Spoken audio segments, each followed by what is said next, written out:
I'm Kevin James, President of the National Beekeepers Cooperative. I've been a beekeeper for the last 4 years and some. I maintain an operation of just about 45 hives in the north of the island. I'm Nathaniel Lovell, a beekeeper for, I would say, 12 years, but 4 to 5 years as a professional, commercial type beekeeper. Currently engaged in a master beekeepers program with the University of Florida, currently on the advanced level. I'm Jacob, member of the National Beekeepers Association. I've been a beekeeper for 4 years and a half.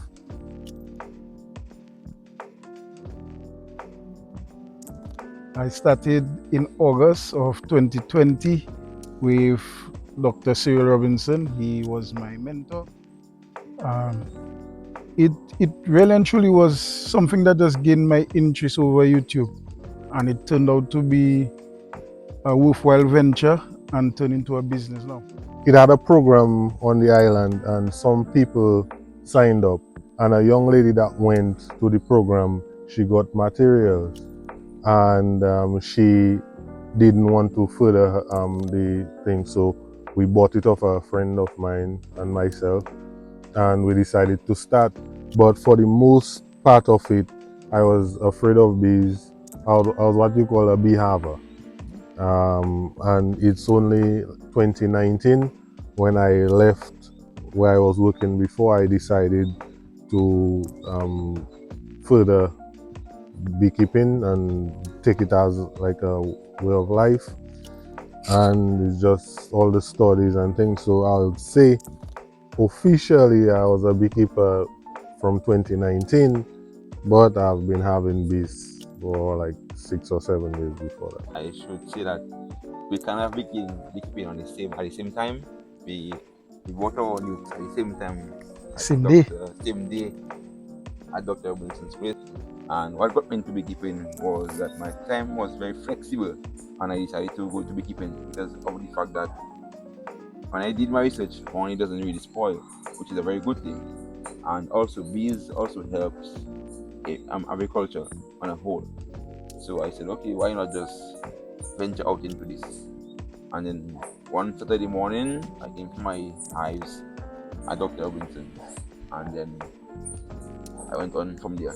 The bug bite you. Yeah, man. Following it. It was good.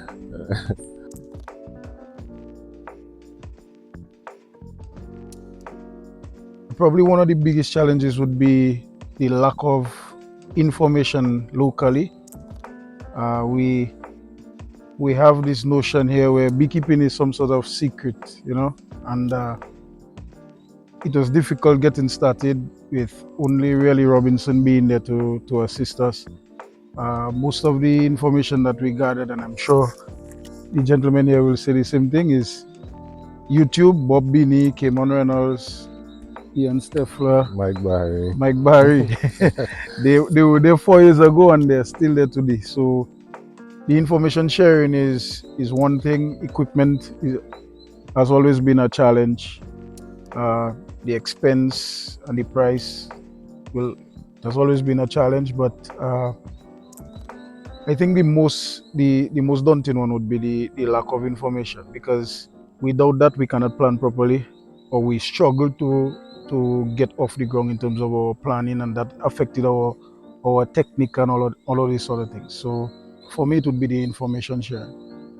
Yeah, well, I would say for me, in terms of challenges, I think with beekeeping it changes from season to season, or like from whatever phase you're in. So in the beginning, it was a challenge with the information, like knowing what trees the bees need and so on. And I think one of my biggest challenges too was management, hive management, because at first I didn't know how to manage the hive or even what to do in a hive. So I would constantly be in the boxes and getting backache and stuff, because you need to learn what's going on inside the hive. So because of that, if you go on social media or you used to follow me early in my early stages, I would always have a strap because I used to have bad back problems. But as things start going further, the challenges get different. So yes, it's always there's always need to know the plants and things, but you learn that by year 1 and year 2. Well, that's for me.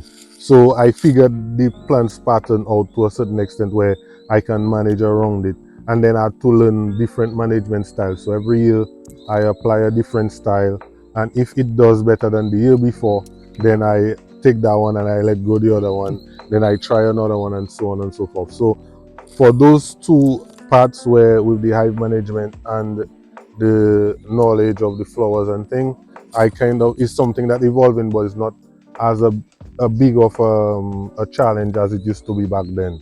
Now you have the challenge of like manual labor, getting manual labor, Yeah. like persons, because you know you harvest in a bigger amount, so it becomes a challenge with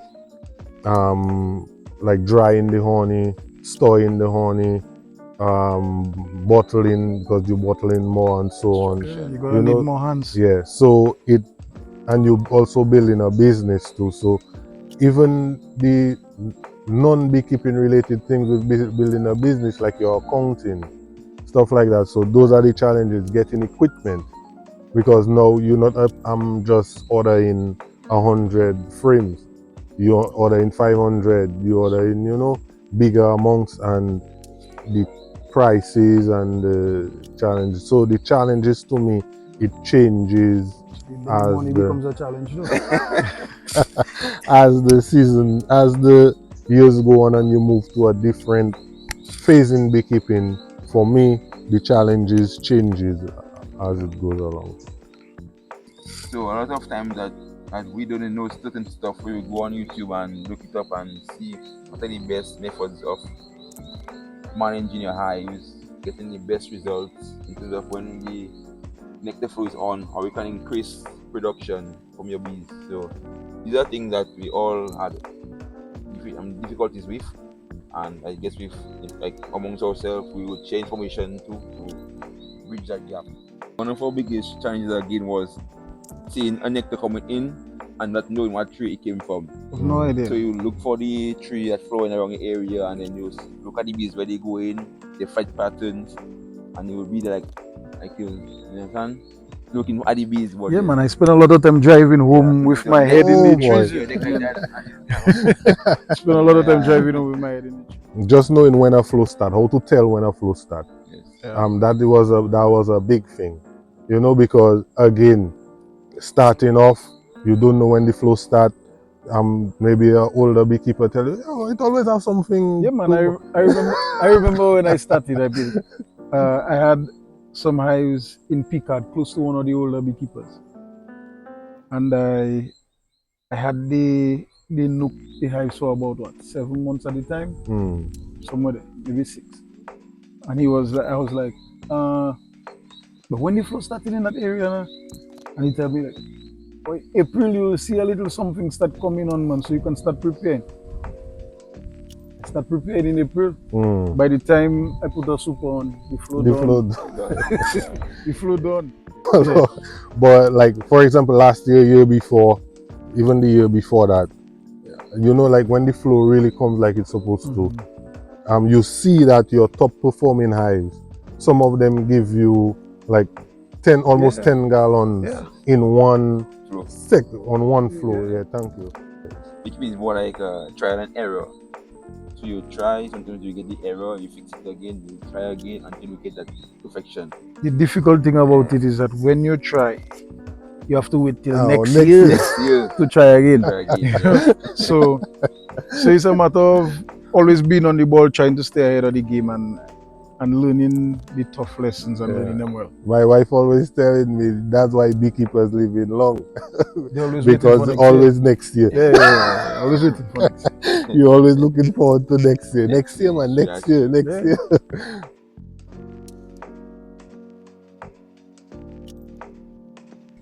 I would say like we are kind of like the stewards of that.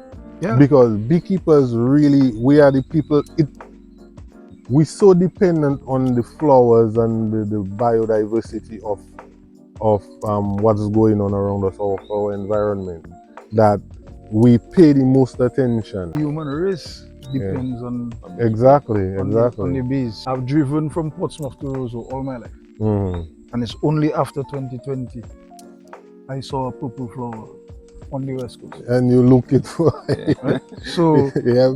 so I can say that is when you look at beekeeping, the bees are really and truly the perfect fit for the environment. The environment depends on the bees. As a farmer, all your crops are doing now, and you say, well, not much yield this year because things are the climate and not much bees. Yeah, but But from the time, they might say, oh, the rain don't fall, yeah, but or oh, too much rain, not knowing that's is true. a pollination problem they Pollination had. issue they have, Yeah. and just having a more bees around in your area increases your yield. We had that issue with the vegetation being cut on the west coast, or Yeah, on the roadside, yeah. what they calling it, the carpet trees. Yeah. There already isn't enough of them, and the fact that we have so many of them getting cut is an issue.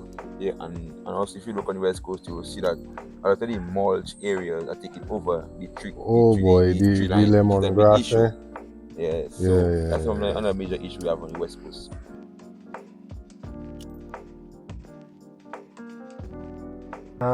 That's the enemy. It's the enemy for the plants, it's the enemy for the soil, it's the enemy for the bees, and then it's the enemy for the human race.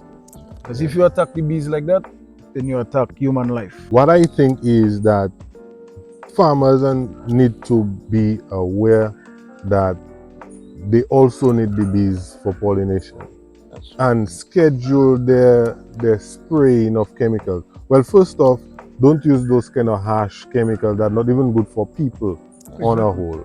And in addition to that, kind of schedule the time that you spray, like for nighttime, late in the afternoon. evening, yeah. You know, by the time the bees not foraging, so by the time they come, the new flowers open, the bees not really exposed to that.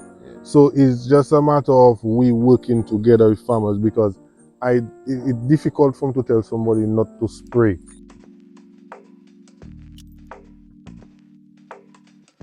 Which is knowing that you came from a 5 frame milk and you build up to a 10 frame, and then on that flow you get your $6 of honey, and you know when you want to extract that, you're saying yes, you please, because all the hard work you have put in over the past couple months leading up to the flow, you'll be happy. The most rewarding thing that I've gotten from beekeeping would have to do with my growth and my knowledge. I remember in September of 2020, I used to be in a hive twice a week. Yeah. You know, used to be in a hive twice a week, and when I look back at it, say now, you know, I kill a handful of bees on Wednesday because I trouble in them. I kill a handful of bees on Saturday because I trouble in them. And it's not because I squash them, you know, but because they sting in me.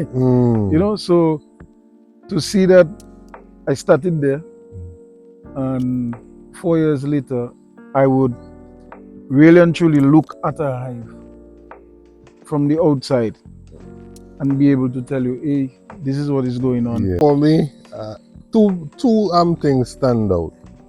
My first split I make that survive. Yeah. The first split I make of my own, not bees I buy, not bees I go on cliff and get. Bees I take a little 2 frame and I get the queen to start, and seeing that new queen laying. That was my first and most rewarding one.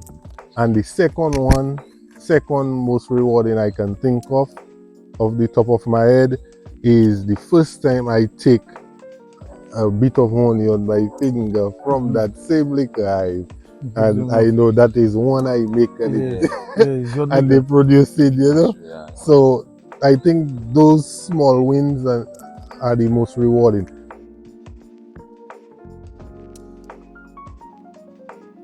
At the end of the day, is determination, is the will, is the push to continue, because you won't be that top beekeeper in 1 year. Because I believe too that if you see you want to really make it big or far in bees, you cannot be afraid of them. You have to respect them, but you cannot be afraid of them.